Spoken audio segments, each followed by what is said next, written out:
আগামী 7ই ডিসেম্বর বাংলার বুকে প্রথম ইতিহাসের খাতায় নাম উঠতে চলেছে 5 লক্ষ কণ্ঠে গীতা পাঠ। সেখানে থাকছে সনাতন ধর্মের অনেক জ্ঞানী গুণী নামি দামি মানুষেরা, বাগেশ্বর ধাম, ধীরেন্দ্র কিশোর শাস্ত্রী, জ্ঞানানন্দ মহারাজ, বামদেব, সাধ্বী ঋতম্বরা দেবী, আরো অনেক সাধু সন্ত থাকছেন। সকল সনাতনীদের কাছে অনুরোধ, তোমরা একত্রিত হয়ে সেই ব্রিগেড ময়দানে চলো এবং সনাতন ধর্মের যে গীতা পাঠ প্রত্যেকে ঘরে ঘরে করো এবং সেখানে যুক্ত হও। এবং ভগবান শ্রীকৃষ্ণের মুখনিঃসৃত বাণী যে অর্জুনকে উপদেশ দিয়েছিল তারই কথোপকথন সেখানে হবে।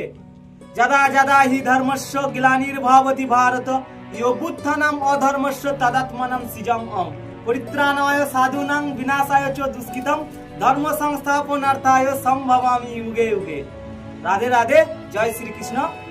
তো সকলের কাছে অনুরোধ, সকলে একত্রিত হয়ে ব্রিগেড ময়দানে সনাতন ধর্মের ঐতিহ্যকে বাড়ি তুলুন।